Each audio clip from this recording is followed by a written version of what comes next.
saya kembali ke bagian ini, bagaimana kita melakukan identifikasi.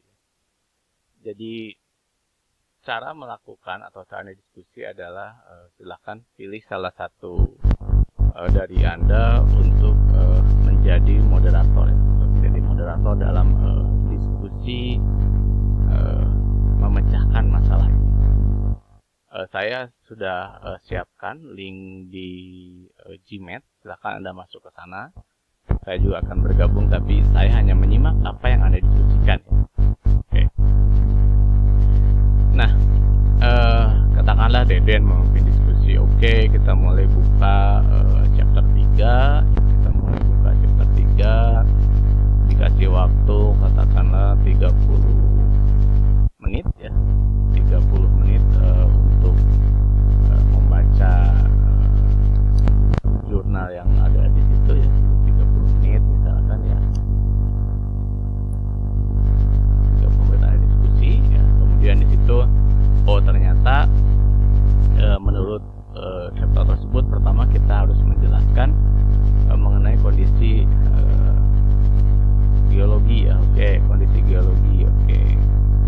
Nah, sesudah tahu kondisi geologi ini, maka Anda yang angkatan 2017 setelah melakukan kajian awal ya, di sana Anda menyampaikan ya. Oke, katakanlah, nah ini misalnya saja ya, yang saya tahu ini bukan berarti saya agak rasis, tapi bimbingan saya itu setahu saya adalah Hasbi ini. Hasbi akan bicara mengenai silokek ya, Geopark.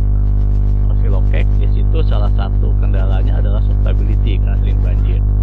Nah, 2018-nya ini mungkin ya PA saya nih, Fadli. Fadli tahu daerah sana, kemudian Deden dan Fadli mendiskusikan bahwa Hasbi dan Fadli mendiskusikan kita akan membahas mengenai permasalahan geoteknik yang ada di sana adalah slope stability. Oke. Jadi simpan di bagian atas, Anda gunakan atensi kan bagian atas dari sumber dari apa yang Anda baca.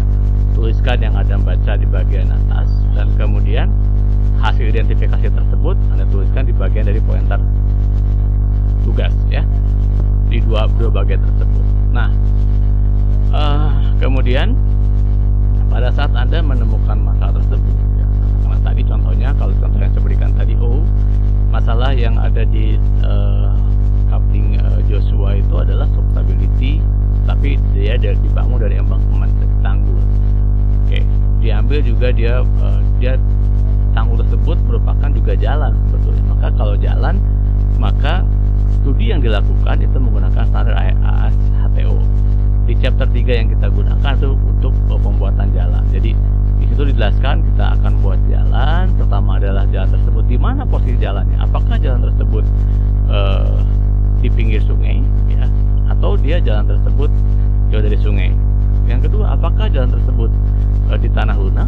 Kalau tanah lunak, apakah dia banyak mengandung lempung? Maka Anda menggunakan standar dari Atterberg limit. Nah, kalau Anda ingin tahu Atterberg limit, maka di kajian data yang diperlukan ya Anda kembali kepada jadi misalnya ketika Anda menemukan daerah saya itu ternyata di daerah lempung ya, maka di sini Anda harus menyampaikan apa tes yang diperlukan ya. Testing apa yang diperlukan di situ? Kalau saya di daerah vulkanik, kalau saya di daerah pelabuhan, nah di situ eksplorasi atau eksplorasi apa yang diperlukan ya? Jadi kita sedikit ya. Jadi kalau misalkan daerah saya itu adalah secara geologi litologinya adalah batu pasir, tapi batu pasir tersebut sering mengalami kelongsoran misalkan. Jadi ini adalah coupling Anda ya, ini adalah jalan misalkan, Anda sudah survei di sana. Ini adalah sungai misalkan, ada sungai ya. Maka studi apa yang dilakukan? Pertama kalau Anda melihat di bagian ini ya, Anda melihat di bagian ini, maka Anda atas berarti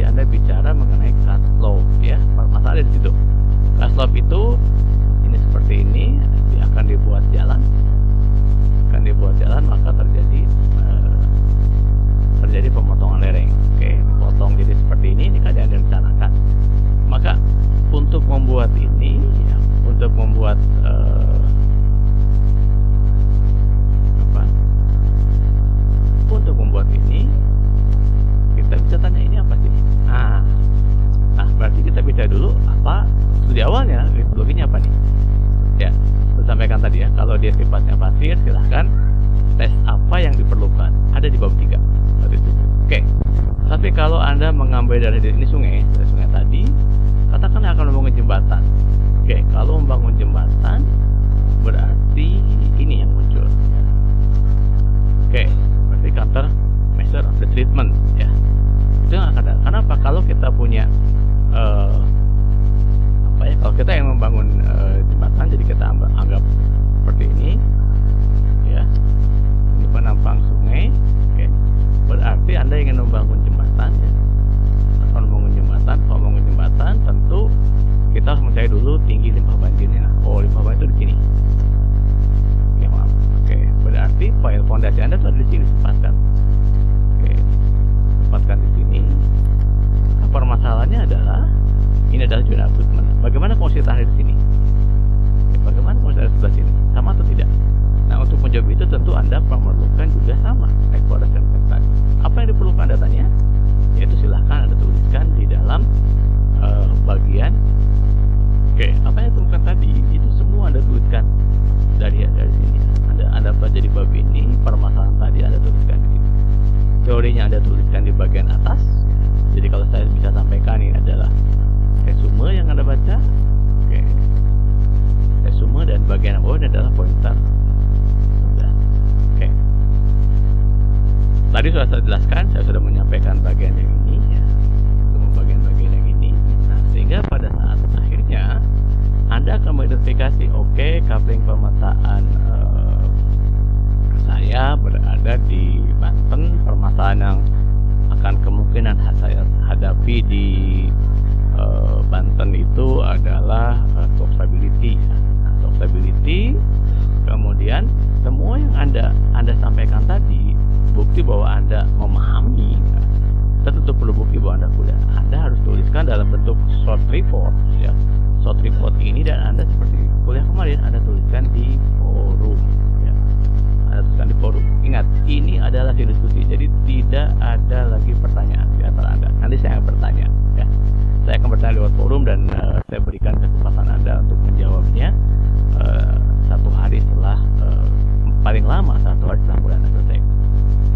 Oke, ya. Jadi meskipun tugas ini dikerjakan berdua, tetapi nanti yang Anda upload adalah report. Jadi seperti biasa Anda kirim dulu ke saya untuk mendapatkan tangan, baru kemudian Anda upload di bagian tugas ya.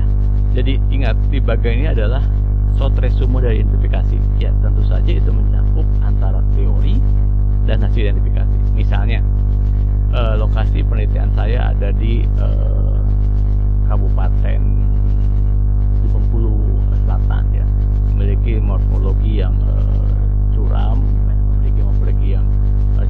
dan beberapa memiliki kejadian kelongsoran. Itu bagian pertama. Itu adalah menceritakan kondisi geologi Anda. Nextnya adalah informasi yang ada seperti apa. Pada saat Anda survei kemarin, saya menemukan beberapa lokasi dengan hidrologi A, B, C, D dan seterusnya.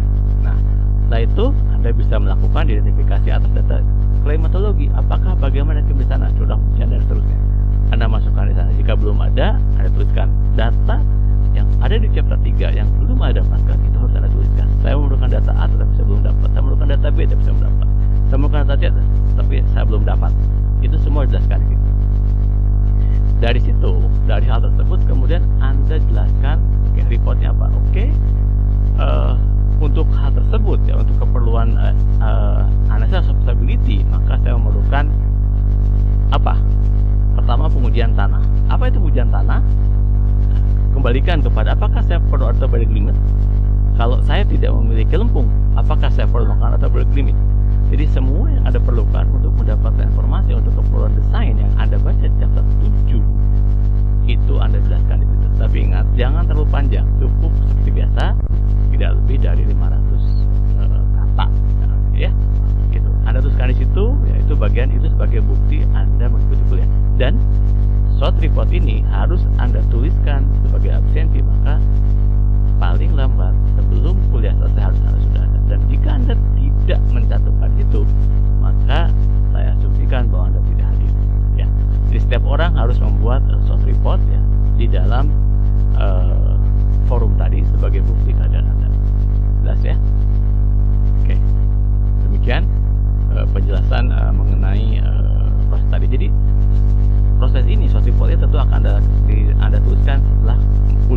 maksud saya mungkin kalau kuliah ini 11.20, jam 11-nya Anda sudah mulai menulis ya. Dan paling lambat seperti biasa jam 12 Anda sudah memasukkan ke dalam short report yang ada di forum. Ya, oke. Jadi Anda diskusi, tidak ada yang bertanya. Forum diskusi